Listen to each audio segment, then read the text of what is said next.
Hello. So this is a paper on epistemology, and there are 5 authors who we know, Erko Pikas and Barbara Levine, and there are 2 other colleagues from Aalto University and Tallinn University of Technology. So why are we introducing this very old word in this context here? The issue is that if there is one major root cause for the multitude of problems of construction, so it would be very nice. We just tackle this one root cause and we get the majority of our problems solved, hopefully. Instead of having to tackle hundreds and thousands of different problems. And now we boldly content that we have found this mega root cause here at the level of epistemology. So the plan is to look at the seminal epistemological influences in engineering and management, interpret them, look how they have been diffusing up to this day, which have been implications, and what should be done.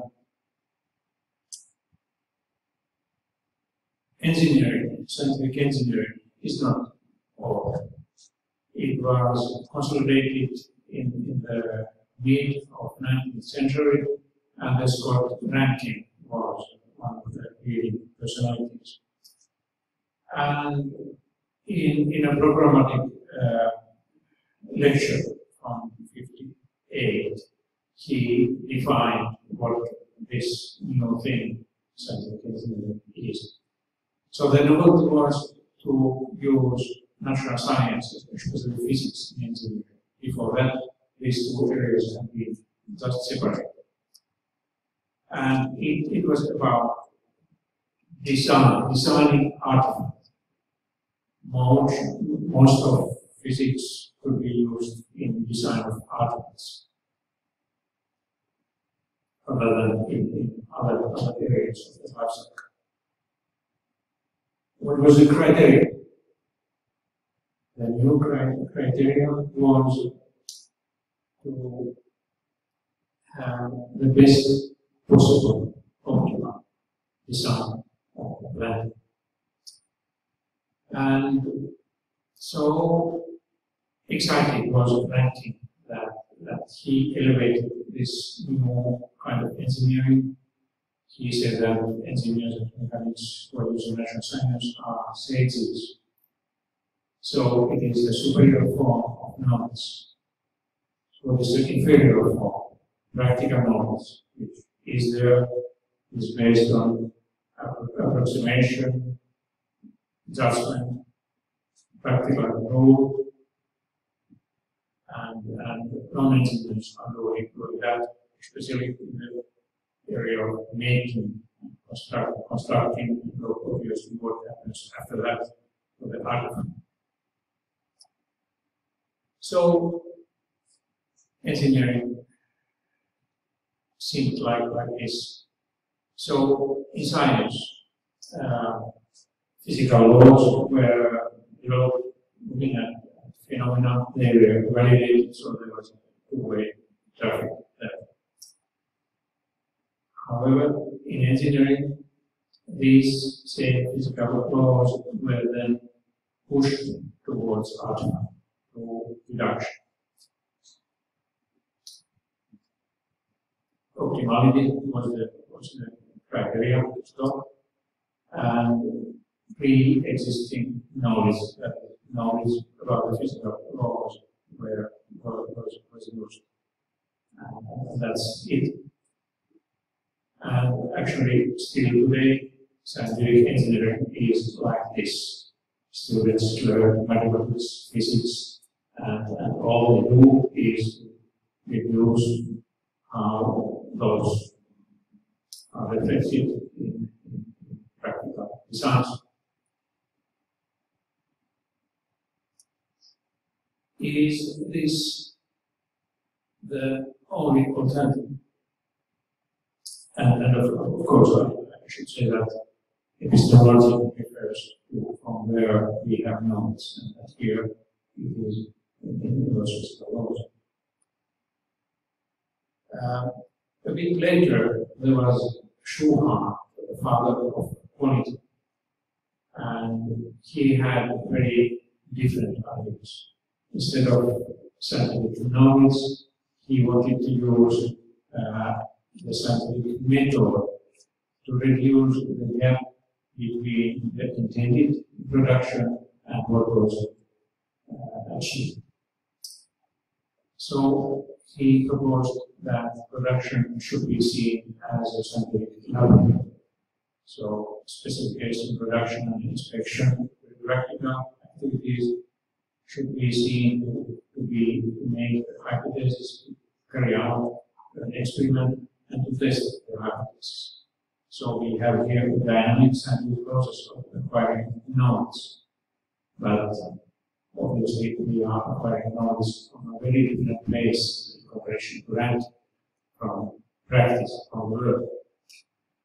And of course, we know that this was later clarified, developed into plan for check at site. And actually, these seminal ideas have been very powerful, and they are still there. Scientific engineering is still exactly as Rankine thought. And at least we here are using Shewhart's ideas about PDCA, cycle, improvement, and so on. So, are these kind of incidental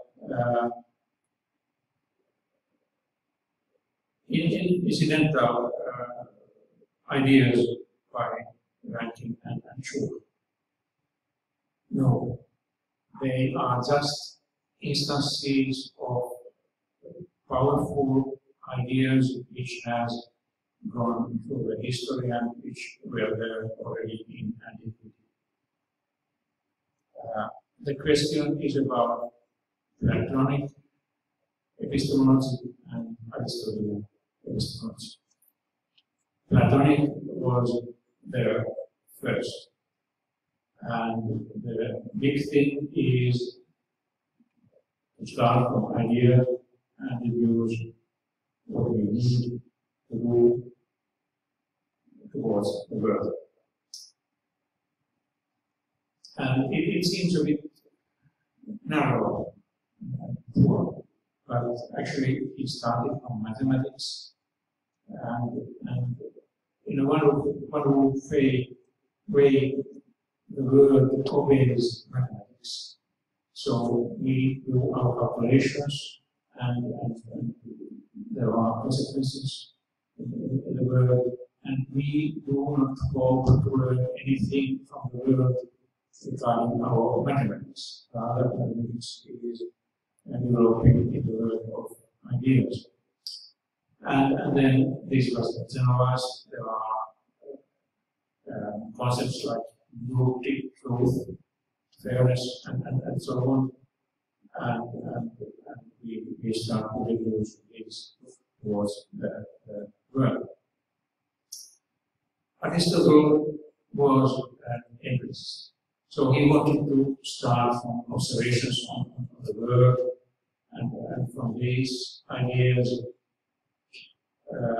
were induced or abused, and these same ideas would then be used in a similar way as Plato to do something to understand the world, but also to validate those what we get through induction and production. And these two ideas have gone through the history, and they have many names: rationalism on the Platonic side, and empiricism on the Aristotelian side. And of course, it's better to have a richer picture. So I don't know whether there's an engineer who would like to to say that I'm a Platonist, but actually the engineers are. And these ideas are powerful. We just think about the waterfall model, which goes in that direction. In economics, one starts from axioms, ideas, goes towards the world, and they are not so interested in learning from the world.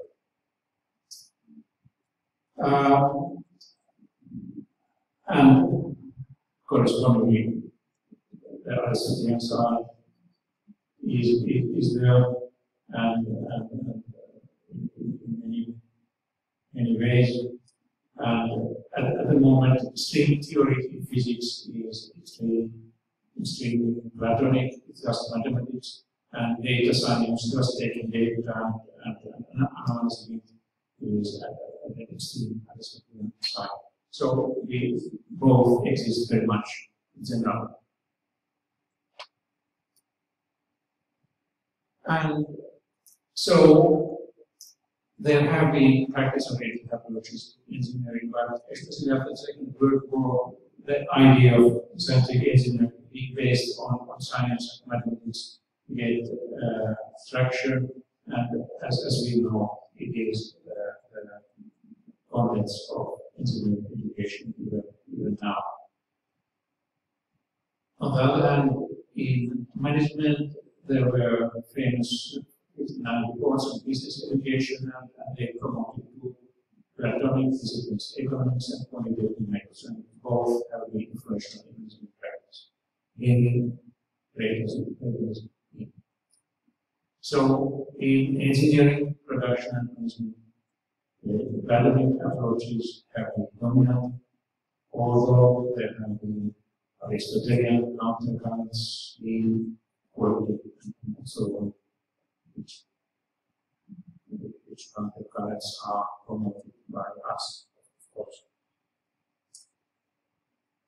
Now, what is the problem? Other problems.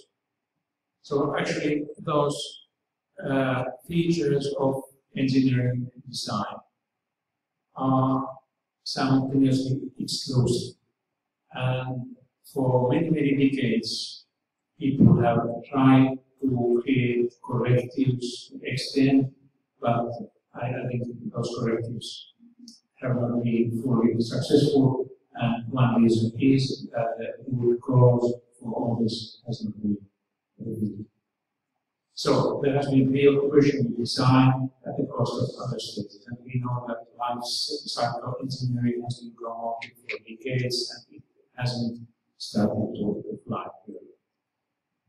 There is real question with optimality, and we are interested in waste. And of course, if waste is not there in the concept of optimality, and this is one reason why people have difficulties in taking waste in. They are used to this mindset of optimization as the criterion of their activities. And they see that waste is inferior knowledge from the world rather than not belonging to the superior knowledge of science. So they are interested in the first place. Jumping to point 5, so there's another reason. So engineering education is based on deduction. Induction or abduction and other forms of reasoning are taught. There have been initiatives to have a kind of problem definition or problem solving as part of engineering education, but it is still minimal. So another reason why people have difficulties in waste is that they cannot deduce anything from waste. Rather, they have to look at the root causes, go backwards rather than forwards in reason. Coming back to 3, so engineers and other Platonic mindset want to use pre-existing knowledge scientific knowledge or generalizing whatever they have in their head and are appreciating knowledge created in the context. And of course, this is true for every planet. So we have all the knowledge and then we assume that the planet will realize without appreciating, monitoring what is happening. Here, the question with the viewpoint of one discipline. So now, physical science has fragmented into many different areas, and there are different scientific engineering disciplines, and each starts just from the part of physics belonging to that discipline. Then engineering professor has even written that because there is no national science behind collaborative engineering, so it cannot be engineering. So collaboration, multidisciplinary is just not something that comes up from this view on academic view of engineering. And as we know, there are very big problems here. So Platonism has created many problems, and we haven't solved them. If we then look at management, so of course there are so many engineers doing management, and they are carrying their mindset to management. In production planning, we have two nice words, pulling and pushing. Plato is pushing, Aristotle is doing both. And we have found that it's better to do both. So CPM, push, plus one is both pulling and pushing. Construction economics is indoctrinated by general economics with its assumptions of axiomatic assumptions about optimal productive efficiency of firms. And unfortunately, our students still read in their textbooks that there is no waste. Businesses never waste inputs. Theories, mindsets are extremely powerful. And this same axiomatic idea is between public-private partnerships. So there's this idea that, of course, when there's one single fund of responsibility and a long temporal involvement, of course, there will be both kind of life cycle or full life management. In the recent paper, we could not find evidence at all. So, what I am trying to argue is that this Platonic epistemology has dominated in construction, engineering, management. It has led to many problems. It has incurred correctives, but the situation is not solved. So, we should recognize and discuss this common cause for programs and correctives, overuse and misuse of data. And as always in Lean, so when we have identified the root cause, so we already see the solution. So Aristotelian approaches provide a conceptual solution. How they are converted into practice is something that we should do. But just having a common ground of being able to discuss epistemology, I think would be a great facilitated thing. So I think that foundations of epistemology and philosophy of science should be introduced into universities. It's not a big body of knowledge, but it's mostly. Thank you.